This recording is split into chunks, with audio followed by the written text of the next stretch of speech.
It doesn't matter who the Nets sign. Kevin Durant, Kyrie Irving, James Harden, Blake Griffin. I just keep finding myself coming back to Nicolas Claxton. What is going on, everybody? Welcome back to my channel. If you have not already subscribed, go ahead and do that below. Today, we're discussing Brooklyn Nets second-year center Nicolas Claxton. In the games leading up to the All-Star break, Clax was one of the main highlights, putting up 17 points and 3 blocks in 17 minutes against the San Antonio Spurs, and 16 points and 8 rebounds in 16 minutes against the Houston Rockets. Since that time, the Nets have brought in Blake Griffin into the fold, no big deal, to reportedly play backup center. So Clax's playing time going forward is all but certain. However, because of the unique skill set that Nicolas Claxton brings, I do believe he can separate himself from the pack in Brooklyn's suddenly crowded frontcourt. Allow me to explain. When you think of the best switch bigs in the NBA, some familiar names may come up. Anthony Davis, Bam Adebayo, Ben Simmons, Jonathan Isaac. These are obviously some pretty lofty players. Now, I have no idea if Claxton is going to be able to reach that level, but this exercise is to illustrate how rare his skill set is at his position. And if there's one thing that's going to earn him playing time on a roster that's stuffed with DeAndre Jordan, Blake Griffin, Jeff Green, Kevin Durant, the list goes on,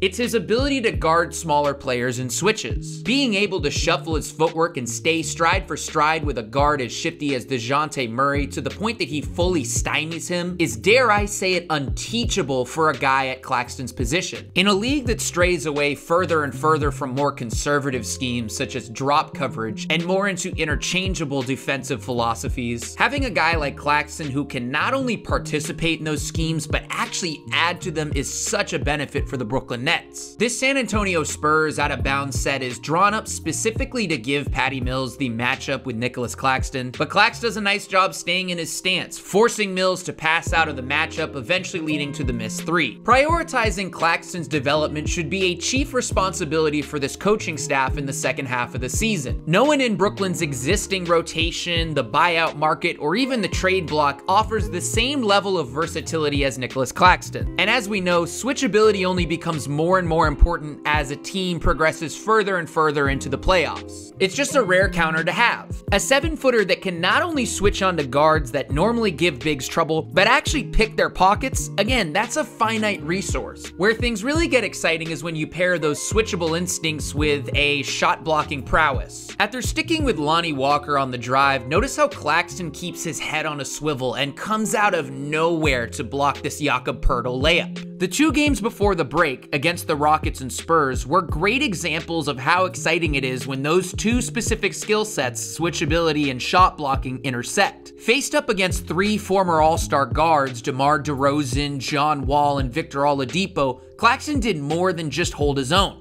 Have a look for yourself. Even at this point in his career, John Wall is one of the most explosive downhill players in the league, and his speediness initially caught Claxton off guard, but the next possession, Claxton adjusted, keeping his hips balanced and his footwork apart to assure that he wouldn't get lost on John Wall's crossover. And maybe most impressive of all is how he seamlessly shifts from sidestepping to turning his hips in rear view contesting John Wall's layup at the cup. Most guys would remain in the sidestep and inevitably get blown by, but not Claxton. He's aware of when he needs to shift his body to make the requisite plays on defense depending on his matchup. DeMar DeRozan presents a much different matchup. He's got every single ball fake, crossover, and Euro step in the book. And he's the type of guy that abuses jumpy or nervous bigs on switches, which is not what Nicolas Claxton is, as he does a nice job staying down on this drive to the basket. This play is even more impressive. DeRozan backs it up, drives, but Claxton does a nice job turning his hips to stay pace with the Spurs star, finishing the play off with a thorough block and a little bit of trash talking. And here's Clax again doing devastating things as a one-on-one defender against a former All-Star, doing a nice job of sidestepping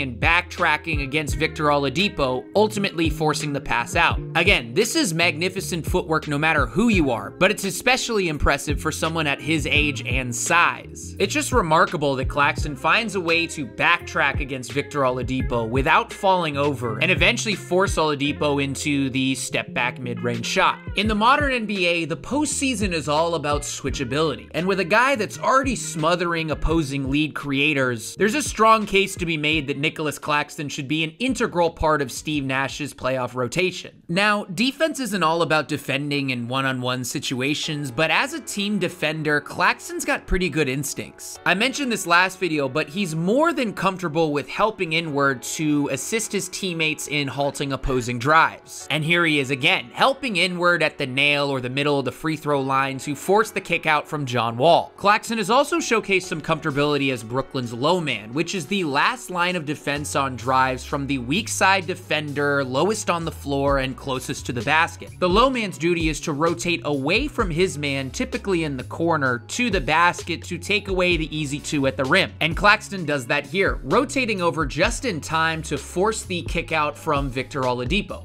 Again, just a really strong understanding of when and how he's supposed to rotate over as the low man in a team defense, taking away what originally appeared to be a wide open Victor Oladipo dunk. This weak side contest is a little bit Jared Allen-ish, isn't it? It wasn't all peaches and cream with Nicolas Claxton. Bigger matchups can give him a little bit of trouble just because it's going to be a while before he fully develops into his body. And then he even acknowledged it himself. He's got to communicate a little bit better in a switching defense. Here in semi-transition, he's matched up with Justin Patton while Landry Shamet is matched up with Ben McLemore. And yet the both of them converge onto McLemore, leaving Patton open in the corner. And part of me just wonders if this is Claxton communicating when trying to switch. But even these mistakes were few and far between. He does a much better job of pointing at and calling out his matchup in this transition possession. If there's anything to nitpick with his defense, it's his tendency to get a little switch happy. He'll switch onto a smaller player like he does here against DeJounte Murray, but then he'll fail to get back to his original man, in this clip LaMarcus Aldridge, and resume his rim protecting duties, which in this clip means he's out of position for the defensive rebound, leading to the offensive board and free throws for LaMarcus Aldridge. Again, same idea here. He gets a little caught up with guarding Victor Oladipo in transition and completely neglects his man Jayshawn Tate, who seals Claxton and rises up for the layup. But even when it comes to balancing his switchability with rim protection, Claxton is incrementally improved every single game. And you'll see that here, as he originally exchanges matchups with Joe Harris to start the possession, but then realizes that Joe has a mismatch with LaMarcus Aldridge down low and does what's known as a scram switch, kicking Joe out of the matchup with the larger player on the low block, thereby giving his Nets more favorable matchups across the floor. This is what you want to see from your young players, improvement with every single game. Claxton's duties on offense are far more simplified for the most part. Though we haven't seen any of the shooting or passing chops just yet, Claxton has mostly been tasked with setting screens, rolling hard, and finishing acrobatically at the basket. In my most recent video about Nicolas Claxton, I mentioned that the second-year pro is a little bit raw on offense, mainly because of his inconsistencies as a screener. And while he's by no means a refined product just yet, much like his defense, he's incrementally improving on his weaknesses.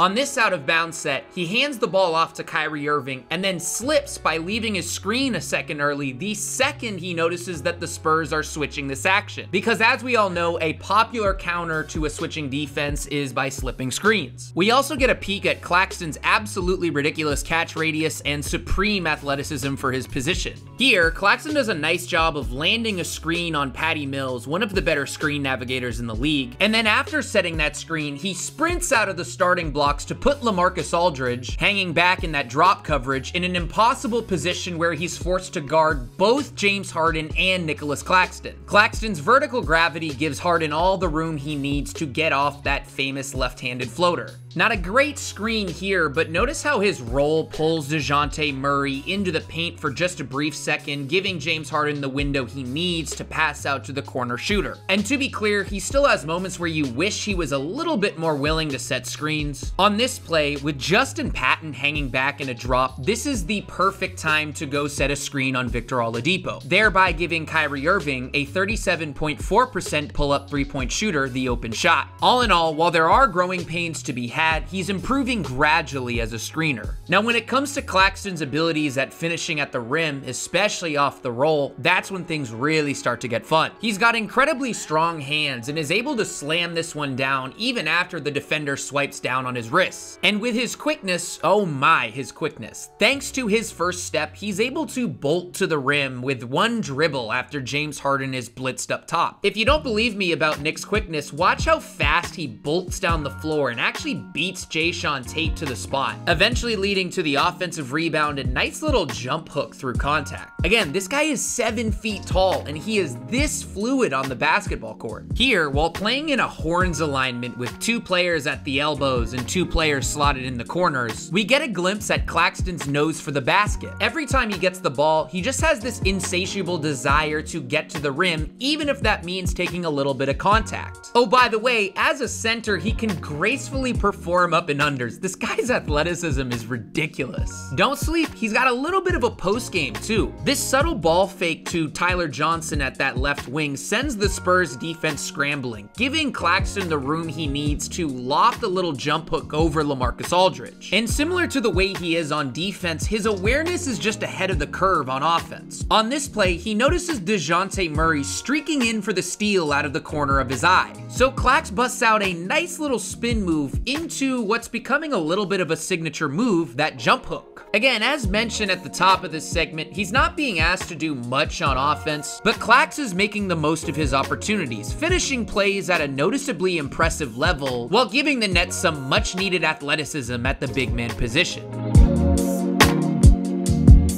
All in all, I have no idea if Blake's arrival will affect Nicolas Claxton's playing time. That's something we'll learn over the next couple of weeks. But regardless, Clax should get a chance. He brings a skill, that switchability on defense, that is so very rare and helpful to building a truly interchangeable defense come playoff time. And because of this, I do believe that Claxton can take Brooklyn's ceiling a couple of levels higher. On offense, he pops athletically and spaces the floor by occupying help defenders. And look, I said it last video, I think the kid can give winning playoff minutes right now, and I hope the coaching staff feels the same way. And with that, thank you for watching. If you enjoyed this video, be sure to give it a like and subscribe, and go ahead and share this video on Facebook, Twitter, and Reddit. If you enjoyed this type of content, go ahead and follow me on Twitter. The link is below. I've got a bunch of stuff coming this week, a bunch of stuff on Blake Griffin, a feature article I've been working on for quite some time. It's gonna be a good week, and I'm very happy to share what I've been working on. But with all that said,